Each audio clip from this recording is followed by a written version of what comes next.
एक बात बताइए, गोरे अंग्रेजों ने हावड़ा में जो ब्रिज बनाया आज तक जस का तस है। ये हवा में टूट जाता है, पानी के टेस्टिंगे में टूट जाता है, बरसात के 4-5 बूंद पड़ने से ही टूट जाता है। अरे भैया, राष्ट्रीय राजमार्ग बनाए हो कि रुइया का सड़क बनाए थे? हैं कि रुई है जो पानी में गल गया? और आप कह रहे हो कि छलक तो है, छलक तो है। अरे छलक में कोई भूकंप आया था, कोई बाढ़ आया था, कोई प्राकृतिक आपदा विपदा आई थी, बरसात की बूंद ही तो आई थी। हैं कोई ये रुई तो है नहीं कि रुई का सड़क आपने बना दी, रुई गल गया। वाह, कमाल करते हो भैया। स्मृति ईरानी जी, लीजिए ये चूड़ियां, जाइए प्रधानमंत्री जी को पहना के आइए।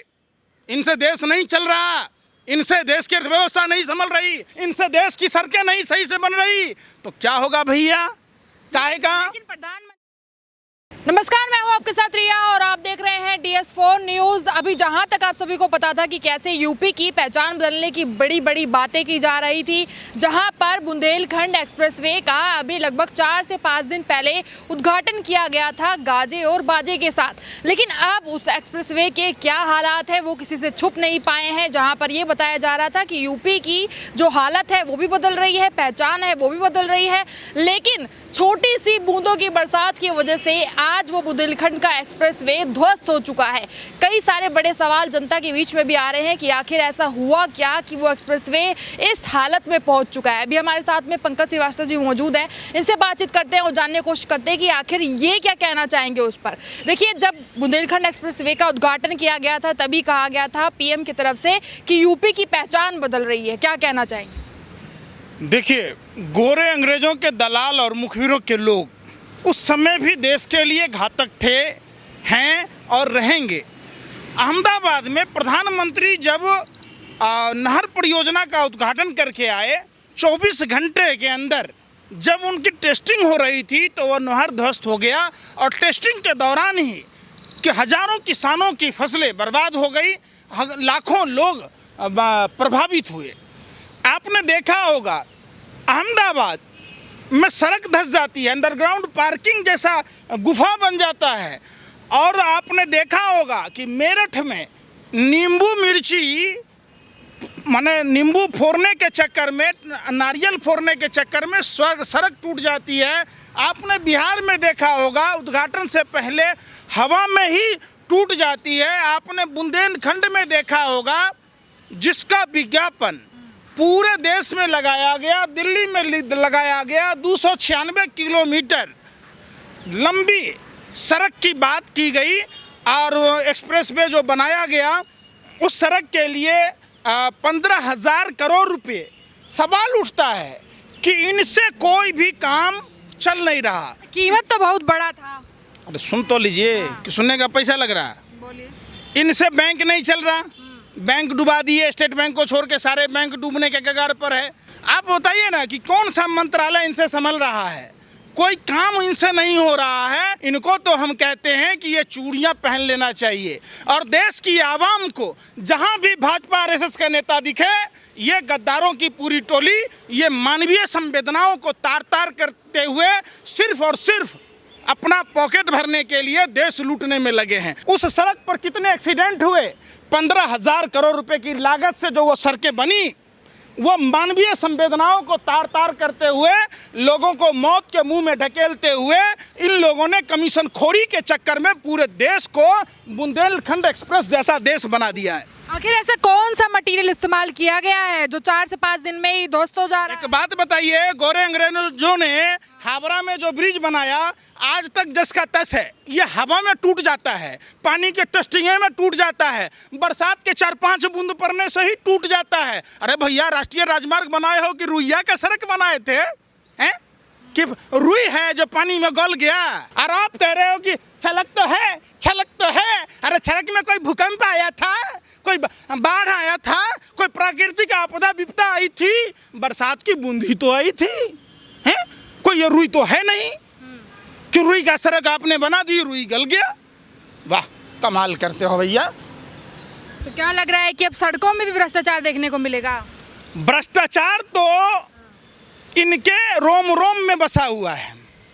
भ्रष्टाचार इनके एक एक बातों में फंसा हुआ है। जो अपने आप को ईमानदारी की बात कह रहे थे, आपने देश का जर्रा जर्रा बेच दिया। आपने 76 लाख हजार करोड़ रुपया सिर्फ अडानी को दे दिया और उनसे पार्टी फंड में चंदा खा लिया। आपने DHFL के मालिक कपिल बधवा को 27 करोड़ रुपया लेने के चक्कर में आपने 34,500 करोड़ रुपए का घोटाला करने दिया। आपके सारे व्यापारिक मित्र 1,65,000 के आसपास जो देश छोड़कर चल गए, भगोरे चल गए। ये पूछता है भारत कि देश के प्रवासी मजदूर पैदल भी घर नहीं जा पाए, रेलवे के पटरियों पर मर गए, साइकिल से लोग जा रहे थे, और आपके व्यापारिक मित्रों के लिए उड़न खटोला किसने व्यवस्था कराया? इन लोगों को चूड़ियां पहन लेना चाहिए, मुंह में कालिक पोत लेना चाहिए, पैरों में पैजाब पहन के। ये नौटंकी के लोग हैं, ये नौटंकी, इनसे देश नहीं चल रहा है। ये फैलियोर लोग हैं, ये वही लोग हैं जो देश को गर्त में ढकेलने वाले हुए लोग हैं। स्मृति ईरानी जी, लीजिए ये चूड़ियां, जाइए प्रधानमंत्री जी को पहना के आइए। इनसे देश नहीं चल रहा, इनसे देश की अर्थव्यवस्था नहीं संभल रही, इनसे देश की सड़कें नहीं सही से बन रही, तो क्या होगा भैया? काहेगा? और भारत के ही मेहनत कश जो लोग हैं, जो टैक्स पेयर है, उन टैक्स लोगों के टैक्स के पैसों से वो सड़क बना है, उसमें इतनी बड़ी धांधली क्यों? क्या वो नहर परियोजना के बारे में आपको नहीं पता? क्या मेरठ की उन सड़कों के बारे में नहीं पता? ये जानबूझकर लूट खसोट का अड्डा बना रखे हैं। पूरी की पूरी सरकार सिर्फ और सिर्फ देश लूटने में व्यस्त है। लेकिन दूसरा सबसे बड़ा हाईवे माना जा रहा है उसे। अगर थोड़ी बहुत जांच पड़ताल का विषय चल रहा है, मरम्मत करा दी जाएगी, इतना बड़ा मुद्दा क्या बना रहे हैं? क्वालिटी चेक करवा दूं? अगर उसमें सारी घटिया सामग्री इस्तेमाल ना हुआ हो तो आप जो कह देना। ये तो अभी देखते रहिए, ये तो बारिश की बूंदों से भी हो गया है। अभी ठंड का मौसम आने दीजिए, कहीं मूसलाधार बारिश हो गया तो पूरी की पूरी सड़क पता नहीं कहाँ बिला जाए। आधुनिक बुंदेलखंड बनाया गया था, ये तो आधुनिक भारत भी बना दिया। तो आपको नहीं दिख रहा कि भारत में अब बैंक रहेगा ही नहीं, आधुनिक भारत है ना। हमारा जो प्राचीन भारत था 2014 से पहले का प्राचीन भारत, उसमें नेशनलाइज बैंकों की भरमार थी, उसमें ट्रेन के टिकट के दाम कम किए जाते थे, वो विश्व का तीसरा महाशक्ति था। उस हमारे प्राचीन भारत में 400 रुपये का सिलेंडर मिलता था, 55 रुपये की डीजल मिलती थी, 71 रुपये का पेट्रोल मिलता था, लोगों को रोजगार मिलता था। अभी आ गए ना आधुनिक भारत में कि हम नाइजीरिया से पीछे हो गए, हमारे बैंक बंद हो गए, हमारे देश की सारी संस्थाएं बिक रही है। हमारे प्राचीन भारत में एयर इंडिया था, हमारे आधुनिक भारत में एयर इंडिया बिक गया। लेकिन जब देखा जा रहा था, प्रधानमंत्री जब स्पीच और भाषण दे रहे थे तब कह रहे थे कि हम तो योगी जी से भी कहेंगे कि जैसे बुंदेलखंड से आधुनिक उत्तर प्रदेश बन रहा है, अब उसको यूरोप भी बना दीजिए। इतना आत्मविश्वास है। बिल्कुल। हाँ। प्रधानमंत्री जी ने कहा था कि अमेरिका और जापान के लोग वीज़ा के लिए लाइन में भारत में लगेंगे, और भारत के लोगों को सिर्फ जून महीने में 1,30,00,000 लोगों को नौकरी से निकाल दिया गया। प्रधानमंत्री जी काशी को टोक्यो बनाने वाले थे।